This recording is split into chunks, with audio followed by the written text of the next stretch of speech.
saying that we don't have equal opportunity in this country, right? That's your point? I did not say that. What I said is our certainly that is our history. I'm also always on people to, as I always say, live in the year we're living in. Do we have perfect equal opportunity? But no, and that's not just racially. There's a bunch of reasons why you may be advantaged or disadvantaged because of your race, or because of your IQ, or you have a bad personality, or you're fucking ugly. There's a million reasons why you could succeed.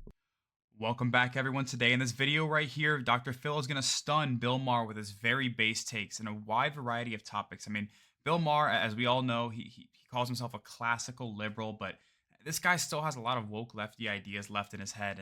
And Dr. Phil is going to smack some sense in his interview right here. I mean, let's dive in and check it out. This media empire you keep talking about, I have started a new network, and it's called Merit TV, Merit Street Media. I didn't choose that name by random. It's Merit Street. Merit. You do things that have merit. We built this country on a meritocracy. You work hard, you add value, you bring talent, and it gets rewarded. And we've gotten away from that, and we Well, need to get more to that. the other side would say, and they have a very good argument here, because it certainly is also true, that it didn't get rewarded equally for everybody all along the way. I mean, to go back to the argument about does it matter who's president? If I'm a black teenager who gets pulled over, or just a black man, and this still happens, and you really shouldn't have gone to jail and been put in the system or whatever. Would I rather have Eric Holder as the Attorney General or Jeff Sessions? The person in the top cop, person in charge of law enforcement. Policy guidelines do go down, and people do handle it differently. So it does sometimes matter who is the president. Not that I'm obsessed with this. No, not much. Uh, I, you- I don't care if you start on third base, dugout, or dumpster. Would you rather start in America Oh, or Venezuela or Argentina? Would you rather start? you always do this. You answer the thing with something that makes it seem like these two were in contention. Again, two completely different issues. Yes, America has been uneven in our history of how we treat people, and of course, I always say that. I just said it in a big speech. America is still the shit. America is the place that you'd want to be. I mean, no, look, there's plenty of countries that are fine, and there's a reason why Belgium doesn't empty out and come here, because Belgium's a perfectly fine country, and they're used to it, and lots of countries are. But, I mean, for lots of people, especially poor people, who can get here, who have a way to get here, I mean, Venezuela is fairly close. You mentioned Venezuela, and Haiti is fairly close, and Mexico is practically a neighbor. Yeah, they're going to be attracted here, to come here, and you can't blame them. And then we just get into the argument about what's the best way. And of course, if this country wasn't so fucking R-word, we could just easily come to the obvious thing that most people agree on, because you said, like there's this on this side, and there are those fringes. But I don't want to take from each side. I want to make each side bend a little. And you could do this with almost every issue. Can we agree that we need immigration? Yes. Most people would say, yes, we do need some immigration. And then mostly, could we just keep it to the people who legally come here? Yes. The fact that we can't get to that just tells me about our psyche. It's more your field. There's something wrong up here, that the people with this much money, and like you say, they're not stupid, that they can't get to the answers or the healthcare one or any of them. I mean, some of it is greed. Greed stops a lot of things from happening. Some of it is inertia. Some of it is just hatred. Some of it is just that Americans are spiritually so empty that they just feel shitty about themselves. Their life is nice. They have things, and the convenience is off the hook. But at the end of the day, do they really feel good? A lot of them don't. And that's when they do stupid things and make stupid choices. One of the biggest problems is we do things today because it's what we did yesterday. And when your primary reason for doing what you do today is because it's what you did yesterday, instead of because you made a conscious choice to do what you did today, then you've got a real problem. And that's where we are in America. Well, yesterday I got stoned, and today I'm getting stoned, so I Yeah. guess I'm part of the problem. You're part of the problem.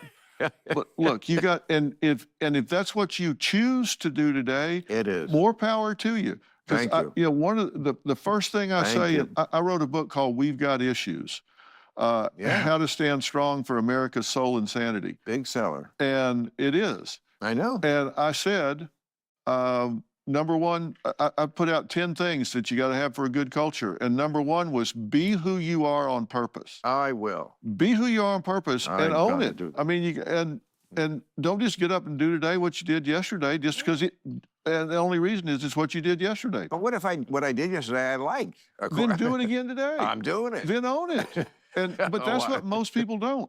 And you know, you're saying that we don't have equal opportunity in this country, right? That's your point? I did not say that. What I said is our certainly that is our history. I'm also always on people to, as I always say, live in the year we're living in. Wow, so far in this interview, Bill Maher has really been going off the rails, trying to make it seem like he's the voice of reason in this crazy world. When I think most people nowadays understand that is simply not the case. Bill Maher has a lot of woke lefty ideas left in his head, and I mean we saw that in the immigration debate so far. Dr. Phil is basically trying to argue, you know, it's okay if we have like a normal legal immigration system, and Bill Maher is trying to make it seem like, you know, the border should be wide open where illegal immigration goes unchecked. And thank goodness Donald Trump has cracked down on so much of the southern border. I saw a report the other day saying that so far the daily crossings at the southern border are down like 95% or some other crazy statistic from Donald Trump so far in his new term. Compared to that of the prior administration, that number is just mind-boggling. But let's get back into it. Do we have perfect equal opportunity? But no, and that's not just racially. There's a bunch of reasons why you may be advantaged or disadvantaged because of your race, or because of your IQ, or you have a bad personality, or you're fucking ugly.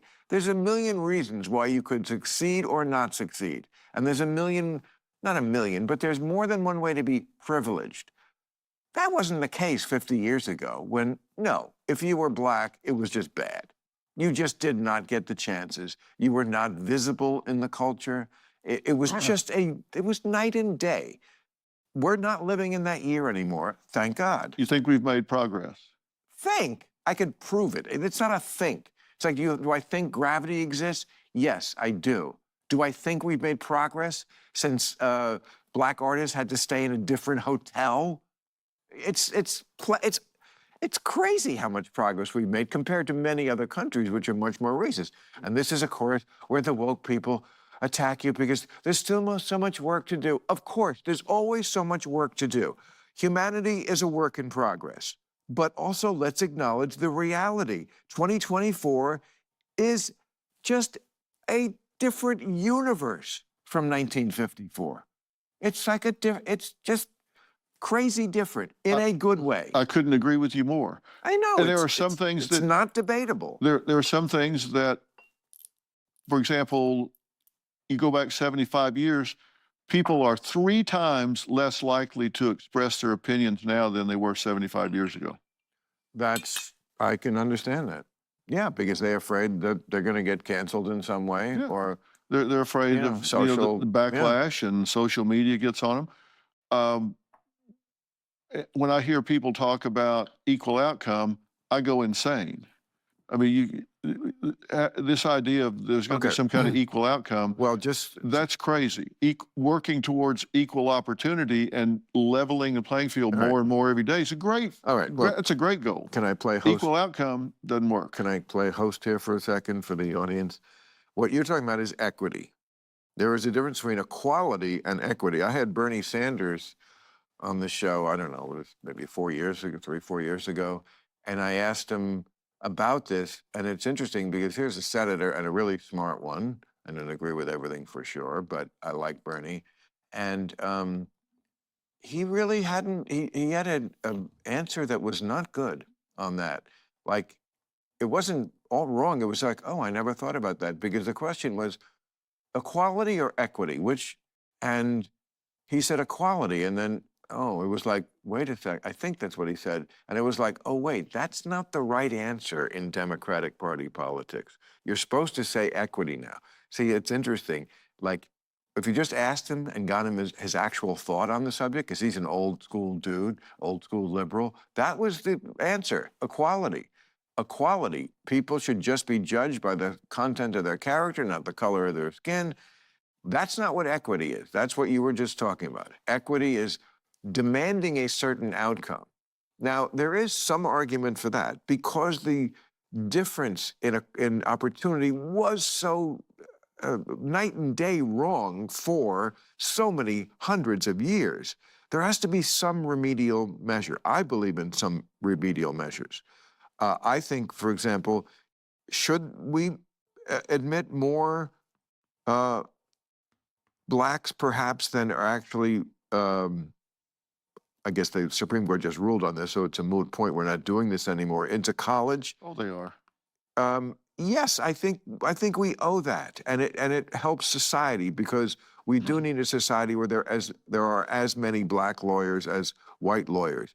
But when they get to college, can they have their own black dorms? No. That's plainly racism in reverse and the opposite of what we're supposed to be moving for. Black dorms, like all black, anything where you could do it in reverse and people would go, what? I mean, if you suggested it, oh yeah, we just want to have an all-white dorm, we're just comfortable with whites. No, either we're doing this as a society or we're not. So is there a measure of equity that needs to be in the mix? Yes, I do think there is. But mostly, yes, we got way too far away from equality and merit. If you're going to do that, you need to, and I think you could make a huge difference in one generation. Here's the issue. Right now, if you go and look at where schools get their resources, where they get their computers, where they get their Wi-Fi setups, where they get their projectors, where they get everything they need to educate kids, it comes from property taxes. In most states, they get it from property taxes. Really? And you go into the inner city, the values of those properties are very low. Right. So their tax base is very low. So Right. how much money they have for those schools Right. is really low. If you want to turn this around, you've got to go in and make sure those schools have this, that they don't have broken windows, they don't have crummy desks, they don't have crummy lighting, they've got good Wi-Fi, they've got good computers, they've got good projectors, and you send teachers to go there and teach. Okay, and one more thing, and I'm sure people will hate this, but they can't have crummy teachers either. I said you got to incent teachers to go there. But you didn't say crummy teachers. You said crummy toilets or whatever. Yeah, that's important. I hear about that all the time, the money and the infrastructure. The main part of it is who's telling kids what? Who's telling them shit? Because that's what a teacher is. You're a kid. You don't know anything. I'm going to tell you some shit that I want you to remember and know. And if the person doing that doesn't know much or has like political views that they think are more important than just giving the kid the information, and that's a big problem with a lot of schools these days, and I'm a supporter of teachers, my sister's a teacher, okay, and I'm sure there are still many, many great teachers who do a great job, but there's too many also. I've seen the videos. They're talking direct to camera. See, this is great when you see a video of someone doing it directly, because they don't have to trust whether the media is telling me what they're telling me about this. I could just see this teacher is saying, you know, yeah, I like to tell my kids every day that, you know, you're whatever they would say about you may not be in the right body. And like, really, you're telling this to kids? You're putting that idea in their head? If that's really the case, they'll probably tell you in some way.